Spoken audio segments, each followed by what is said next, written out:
Ladies and gentlemen, may I have your attention, please? The show starts in 3, 2, 1, go. Good morning, CaneSport. It's September 27th, 2021. I'm Gary Furman, the publisher of CaneSport.com, joined by our managing editor, Matt Shodell, as we discuss the news of the day. And Matt, you know what? I'm going to call this a new season starting this week. I've had it with like feeling the angst and just the miserable feeling that Canes fans have had the last few weeks. And to me, there's only one logical thing to do with ACC play starting Thursday night against Virginia, and that is hit the reset button. All right, so I'm going to declare this a clean slate. It's 0-0. The Canes are going into a wide open ACC conference.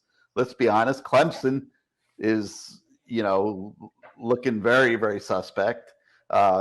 Although that's a deceivingly good NC State team that they lost to Saturday. But now they're, looking from the outside in on the Atlantic Division. The Coastal is totally wide open. Anyway, you slice and dice that up. And quite frankly, the Hurricanes have as good a chance of emerging out of the Coastal as anybody in the division. So why not? So my mantra to everybody this morning is bring some joy into your life and consider this the start of a new season. First month has been interesting, to say the least. But the Canes are 0-0 in ACC play with Virginia coming in, Thursday night game. Get out to Hard Rock Stadium, cheer hard, get Miami off to a rousing start in the conference this season, and see where it goes. What do you think, Matt? I mean, okay. I know what I see. And this last weekend's game, we knew was a high school team. Like, that doesn't mean anything. It's just, I just hope. Look, I agree with you. I think Miami can win 8 or 9 games this year. I really do. And I know fans that want Manny Diaz gone aren't going to be happy about it, but that's just the way it is. Like, there's just no good Coastal teams, and Miami's not good. I mean, they're just not good. That's a fact. No matter how you slice and dice it, you watch them play this past weekend. I mean, you could say, oh, Miami tackled great and blah, blah. They tackle great because these players fall down on first contact. They can't make moves. They're slow as molasses. I think Miami threw, if I'm not mistaken, 6 passes of more than 10 yards the entire game down the field. Like, what I'm trying to say is just forget this last game. You can start a new season. Nothing. Yeah, you can start a new season. I agree. Central Connecticut couldn't make it out of Dade and Broward County. Right, so what I'm saying is Miami's still a 1-2 team that has not looked good. And I hope they're not feeling all great about this past weekend, because if they think their tackling problems have been fixed based on this game, if they think the offense is going to run great with a young quarterback based on this game, they've got a big problem. They should have been working on Virginia all last week. They knew this team was like a scrimmage, and they better have some new wrinkles, and they better keep working on the tackling the same way they were before, not feeling good about themselves. Because this Virginia team has a horrible defense, but a really good offense, and Miami has a bad defense.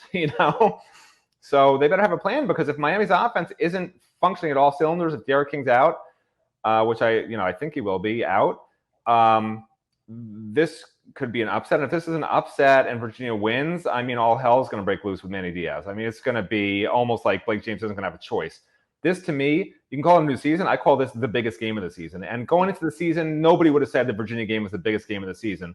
But it's the biggest game of Manny Diaz's career, because this will set the tone for the rest of the Coastal. This will set the tone for the rest of his possible coaching or not coaching at Miami. If they don't win this game, or if they lose convincingly, even more so, it's over for Manny Diaz if that happens. Like, they have to win this game, or they have to at least look good and be competitive. So a lot riding on Thursday night for Manny Diaz, for sure. All right. So, but all that said, when you look at the Coastal, you've got a Georgia Tech team that is not great, but is improving. You've got a Pittsburgh team that's very dangerous because of its offense. They can score points. North Carolina, I know they've been struggling. I know their defense is not playing very well. It's putting way too much pressure on their offense to have to throw the ball all the time. But they're obviously a dangerous team. Miami is a dangerous team if you're looking at it from the flip side. And Virginia Tech beat North Carolina on opening weekend. So when you put them all together with Virginia, you have a division in the ACC where everybody can beat everybody. And you're going to have a lot of close games. The games are going to stand on their own 2 feet each week. And to me, that's an opportunity for Miami because you have to hope that you're improving as the season goes on. Michigan State didn't go well. Alabama, you never had a chance. Appalachian State obviously was a very iffy game. But you have to hope that your team is developing and maturing a little bit and that you haven't even come close to playing your best football yet. And you can compete with all these teams in the ACC. And, that's why I propose, I want to see everybody get some fun out of football season. I mean, listen, we all look forward to football season. We spend the whole year waiting for September to get here. We love football. We love the emotions of a football season, the ups and downs. At CaneSport, we do everything that we can to enhance your fan experience. And I want to see everybody in the Canes Nation get some enjoyment out of the season. The only way they're going to do that is if they put a stop sign on all this fire Manny Diaz talk that's been going on the last few weeks and just enjoy the ACC schedule as long as Miami's in the race. And this is a huge game on Thursday night, obviously, Matt. And you took a deep look at Virginia, and we've seen them play their first few games. And so quickly, just tell us, we have a story on the website this morning that talks about how Virginia's offense with Brennan Armstrong is capable of putting a lot of points on the board. The weird thing about Virginia is Bronco Mendenhall being a defensive-minded coach first, that they're putting such a shaky defense on the field. So your thoughts on Virginia? Yeah, well, our preview's not running until later in the week because we have to wait for the Virginia press conference to really see what's going on over there. But so we're not having anything on the site this morning about it. But in terms of just looking at some Virginia stuff that's gone on, I mean, they're 2-2.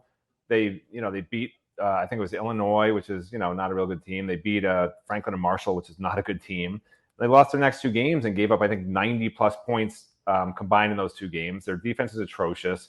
The only thing they have going for them is Brennan Armstrong, who I think is averaging like 426 passing yards a game. And, that's a problem for Miami because Miami's secondary, just the way Manny Diaz plays that defense, really plays into Brennan Armstrong's hands because if they can protect him a little bit, there's going to be one-on-one matchups that Miami's been failing at and that he will take advantage of. So I could easily see this being, Miami's going to need to win this game like 38-31, 42-35.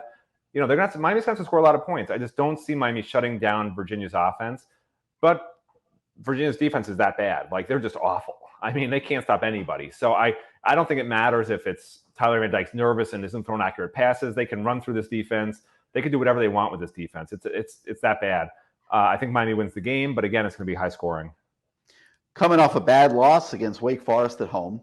Boy, be happy the Canes don't play Wake Forest or Boston College this year. Those 2 teams are looking pretty darn good in the Atlantic. The Atlantic division this year is a really good division. Believe it or not, Florida State's the worst team in the Atlantic. I mean, if you can imagine that. But Florida State would be the worst team in the Coastal. I know it's absolutely amazing. I mean, that doesn't say much. It's amazing. I mean, absolutely amazing what's happened. Both, Miami not anywhere near as bad as what's happened at Florida State, but like, wow. Yeah. Just stunning. And it's not Mike Norvell's fault. Like, he walked into that program was let to slide the way Jimbo left it for Willie Taggart. And then in 1 year of Willie Taggart, it was made that much worse is just absolutely stunning. But that'll be a subject for next month when the Canes get to Florida State in the schedule. Hopefully they're still in the conference race at that point. All right, so you got the Virginia game build up this week. We'll have an interview later this morning with Manny Diaz, probably a couple interviews today with Manny Diaz. We'll be speaking to Rhett Lashley, talking about the offensive explosion against Central Connecticut State, and the fact that they were able to put up a school record.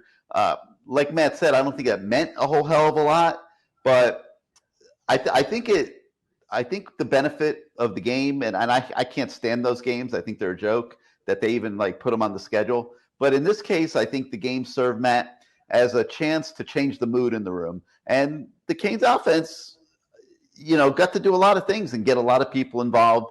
And I got to think it at worst helped their confidence, even if we know it doesn't really mean much. I mean, I don't think players are dumb. They know this was like St. Thomas. This is like playing St. Thomas Aquinas as a college game. That's basically what it was. Maybe that good. Maybe St. Thomas beats them. So like, I can't imagine that Miami players are thinking this was anything other than just them having some fun, running around past people. I mean, if it's a confidence builder for this team, then there's a problem. You shouldn't have to beat a team like this to have confidence. Well, but they couldn't have had confidence. They weren't playing well. Their quarterback's hurt. My point is, why would this give them any confidence? And it would be like the two of us playing against a bunch of 8-year-olds. Like it just doesn't make any sense. They all got to wear the rings. They got to jump up and down. And did you see any shortage of celebrating at the stadium Saturday? Like what will give Miami confidence is if they come out and they get out to a quick start against Virginia. That'll sort of give them confidence. If they don't get out to a quick start against Virginia, they're going to lose whatever confidence they think they gained. They are what they are. They're not a confident team, and they shouldn't be a confident team. They're not good. They're not idiots. They know they're not good. They know they have all sorts of problems. They're not delusional and thinking, oh, all of a sudden we're a great team because we beat this ridiculous team that lost to a Division II program. No, I mean, they know what they did. They know who they beat. It's like ridiculous. They're still a 1-2 team that basically had a bye week and just got to have some fun during it. So they need to build their confidence on Thursday night. That's when they need to build their confidence. You're killing my vibe, Matt. You're killing my vibe. Thursday nights when you're being too damn negative. Listen, I'm putting the glasses on. How's it negative? How's it negative telling the truth? Listen. Oh my God. I am hopeful that this team can get better as the season goes on. Okay? I'm going to cling to that hope. Because it has been miserable the last few weeks. I'm not saying that they won't. You're saying they gain confidence from beating this team. I'm saying that would be ridiculous if that's the case. That's all I'm saying. It's not negative. That's a fact. I hope they gain confidence, and I hope they come out as a confident offense on Thursday night because they're going to need to score points to win this game. I agree with you on that. And I do think Virginia's offense is going to come in with a good plan, as they always do for Miami, and give them trouble. But I am going to cling to the hope that they're going to mature a little bit. They're going to develop. Your definition of confidence is built by doing repetitively well against quality opponents. That's my definition of confidence. I don't know what yours is. Apparently, it's beating a bunch of high schoolers. I don't understand. All right.